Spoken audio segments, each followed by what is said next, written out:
On va passer à la phase suivante, à la phase finale, par duel. C'est la dure loi du concours, c'est ces duels à élimination directe.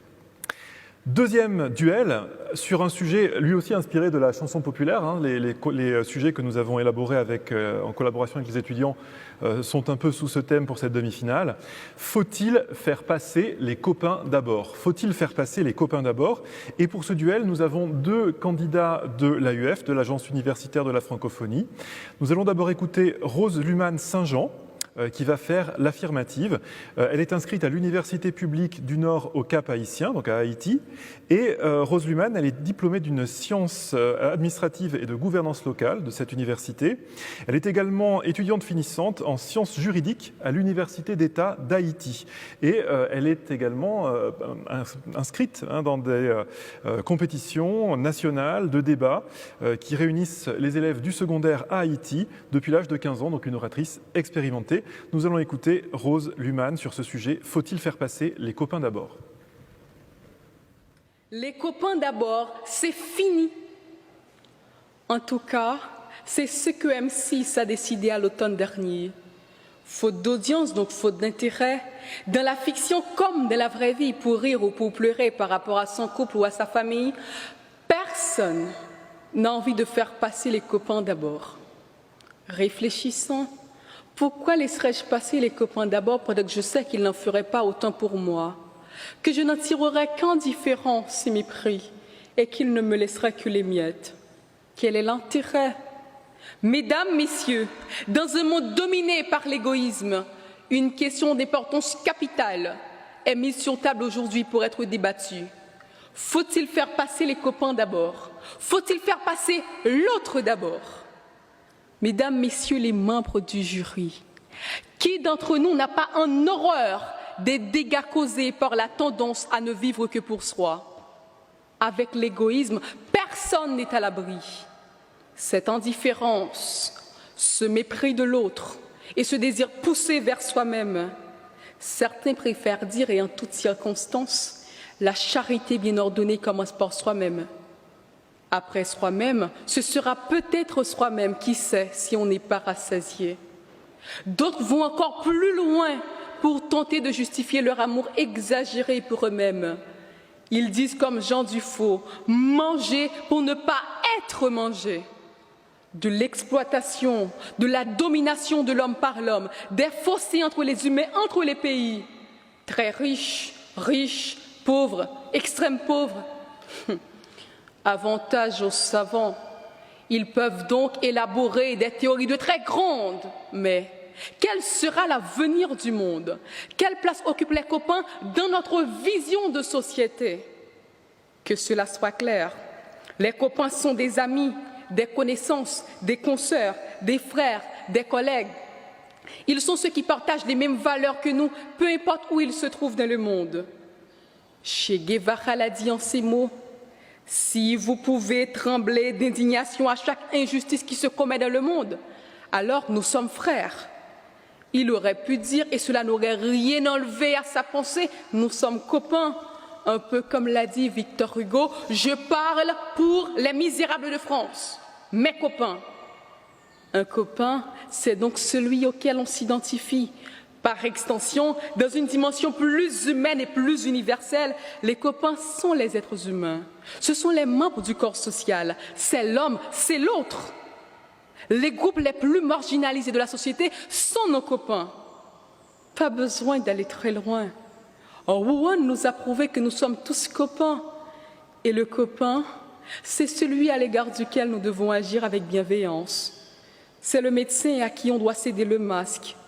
C'est le piéton à qui on doit céder le passage. C'est le vieillard à qui il faut laisser sa place et surtout qu'il faut d'abord vacciner. Faire passer l'autre d'abord, c'est attendre son tour.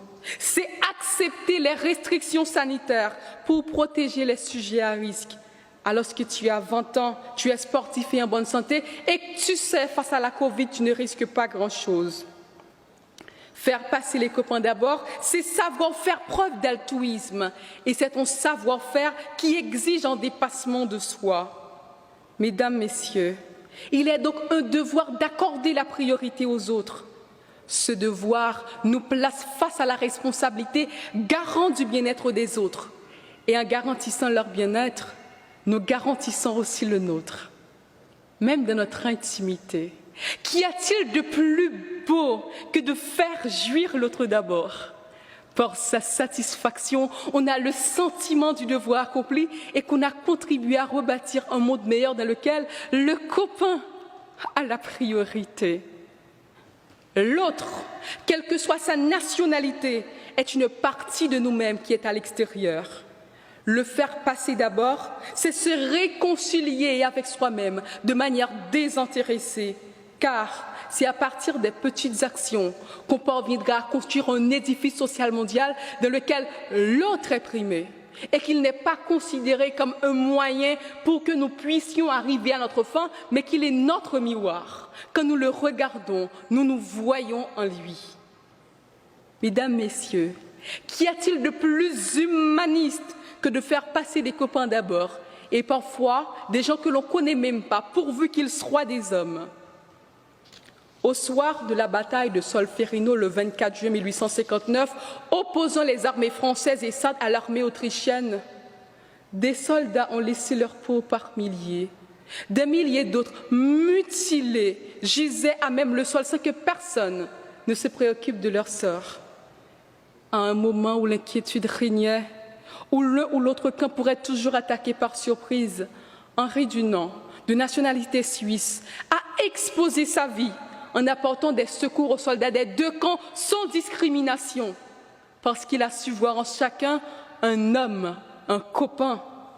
Faire passer les autres d'abord, c'est un exercice que les dirigeants de mon pays et de tant d'autres ont complètement ignoré. Ils privent leur peuple de ce à quoi ils ont droit pour se donner le luxe jusqu'au soir de leur vie. Ils ont oublié que sans la culture de l'autre, il n'y aurait pas Jean-Jacques Dessalines, Toussaint Louverture, Martin Luther King, Nelson Mandela pour ne citer que cela. Faire passer les copains d'abord, c'est le remède le plus efficace pour recoudre le tissu social déchiré par l'égoïsme. C'est une quête de stabilité que tout individu doit rechercher pour équilibrer sa vie. C'est dans cette optique que Montesquieu a dit « Si je savais quelque chose d'utile à ma patrie et préjudiciable à l'Europe et au genre humain, je le regarderais comme un crime. » Mesdames, Messieurs, quelle forme d'humanisme est plus grande, quelle quête de justice est plus significative que de faire passer les copains d'abord? Faire passer un copain d'abord, dans un sens ou dans un autre, est, il faut l'avouer, la forme la plus aboutie de l'altérité. Et qu'il soit dit en passant que refuser de faire passer les copains d'abord, c'est leur refuser une part de notre humanité. Car on ne cède pas le passage parce que cela nous arrange ou parce que le piège est au suivant, mais parce que la plus belle part de nous la commande. Alors, faut-il faire passer les copains d'abord? La question ne se pose même plus.